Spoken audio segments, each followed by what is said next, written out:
Merhaba sevgili dinleyiciler. Bugün yine çok ilginç bir konudan konuşacağız. Müzik ve duygularımız. Hepimiz biliyoruz. Şarkılar bazen bizi ağlatır, bazen mutlu eder. Ama neden? Müzik duygularımızı nasıl ve neden etkiliyor? Bu konuyu konuşmak üzere bugün stüdyomuza 2017 yılından beri müziğin psikolojiye etkisi konusunda araştırmalar yapan Sayın Doktor Özlem Elalmış davet ettik. Hoş geldiniz hocam. Hoş bulduk Mesut. Teşekkür ederim davet için. Bu konuyu seçmeniz beni mutlu etti. Davetimizi kabul etmeniz de bizi mutlu etti. Hocam, hemen ilk sorumla başlayayım. Müzik beynimizi nasıl etkiliyor? Yani biz bir şarkı dinlerken beynimizde ne oluyor? Beyinde birkaç bölge aynı anda çalışıyor. Önce ses beynin işitsel korteks kısmına gidiyor. Orada sesin yüksekliğini, hızını ve tınısını analiz ediyoruz. Ama en önemlisi şu. Müzik limbik sistem adlı bölgeyi de harekete geçiriyor. Bilmeyen dinleyicilerimiz için açıklar mısınız? Limbik sistem nedir? Basitçe söylersek, limbik sistem duyguları yöneten yerdir. Bu bölge ağlayınca da gülünce de aktifleşiyor, değil mi? Evet, mesela duygusal bir film izlerken ağladığınızda orası aktifleşir. Aynı şey müzikte de oluyor. Bir şarkı sizi üzüyorsa beyniniz bu üzücü olay gerçekten olmuş gibi tepki veriyor. Bu yüzden kalp atışınız bile değişiyor. Ne kadar ilginç. Evet, bilim bunu duygusal simülasyon olarak açıklıyor. Müzik beynimize bir hikaye anlatıyor. Ama kelimelerle değil, seslerle. Hocam, peki müzikteki hangi faktörler duygularımızı değiştiriyor? Yani neden bir şarkı mutlu, bir diğeri hüzünlü geliyor? Aslında üç ana faktör var. Tempo, ton ve enstrüman. Birinci faktör tempo. Çünkü müzik sadece ses değildir. Sesler arasındaki boşluk da duygunun yarısıdır. Çünkü notalar arasındaki bekleme süresi müzikteki duyguyu etkiler. Bir notadan sonra sessizlik olunca beyin devam edecek mi diye beklentiye girer. Ve bir sonraki ses geldiğinde beyindeki dopamin artar. Bu da mutluluk ve tatmin demek. Bu nedenle hızlı müzikler genelde enerji verir ve hızlı şarkılarda kalp atışlarımız sıklaşır, daha canlı hissederiz. Sessizliğin uzun olduğu melodilerde ise insanlarda hüzün ve nostalji hissi ortaya çıkar.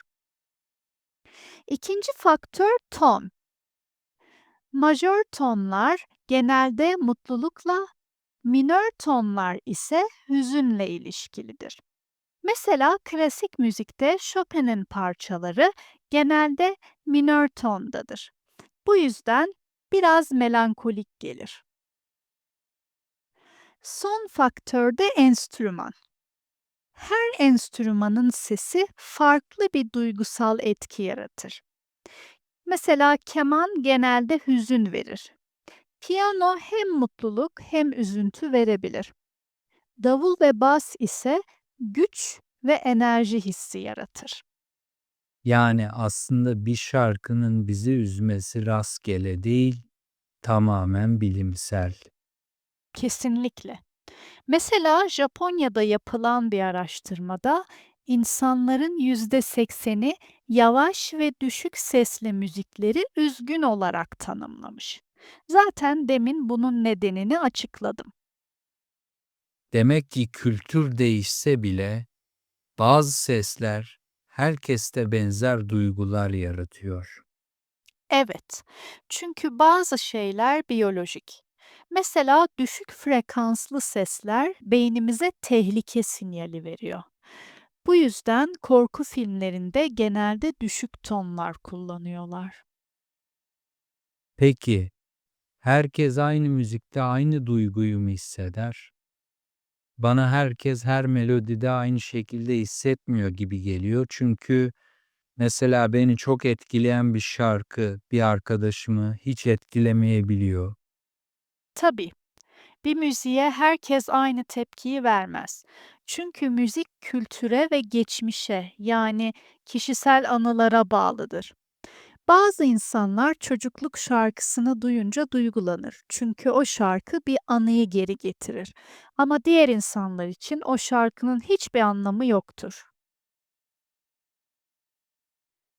Kültür farkının müzikteki duyguya etkisine bir örnek vermek istersek, Batı'da minör müzik hüzünlü sayılır.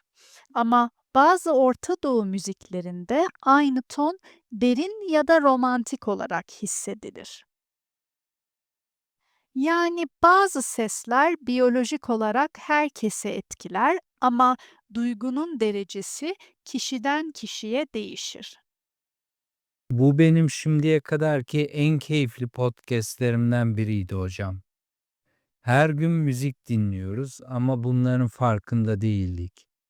Bugün sizden gerçekten çok ilginç bilgiler öğrendik. Çok teşekkür ederiz hocam. Çok keyifliydi. Benim için de öyleydi. Uzun zamandır bu konuda araştırmalar yapıyorum. İnsanların bu konuya benim gibi ilgi duyması beni mutlu etti. Umarım dinleyiciler artık şarkılara biraz farklı bakar. Kesinlikle. Evet sevgili dinleyiciler, bugünkü Slow Turkish Podcast bölümünde müziğin duygularımız üzerindeki etkisini konuştuk. Bir sonraki bölümde acaba hangi sürpriz konuyu konuşacağız? Merak ediyorsanız kanalımı takip etmeye devam edin. Şimdi soru zamanı. Bakalım metni iyi anladınız mı? Lütfen cevaplarınızı videonun altına yazın. 1. Limbik sistemin işlevi nedir? 2. Müzik bedenimizi etkiler mi? 3. Bir müziğin bir insanı etkilerken diğer bir insanı etkilememesinin nedeni nedir? 4. Bir müzikteki boşluklar uzunsa bu genelde insanları nasıl etkiler? 5. Özlem Hanım bu programda neden kendisini mutlu hissetti? 6. Korku filmlerinde genellikle düşük tonlar kullanmalarının nedeni nedir? 7. Size çocukluğunuzu hatırlatan bir şarkı var mı? Videomu beğendiyseniz lütfen like ve subscribe'a tıklayın.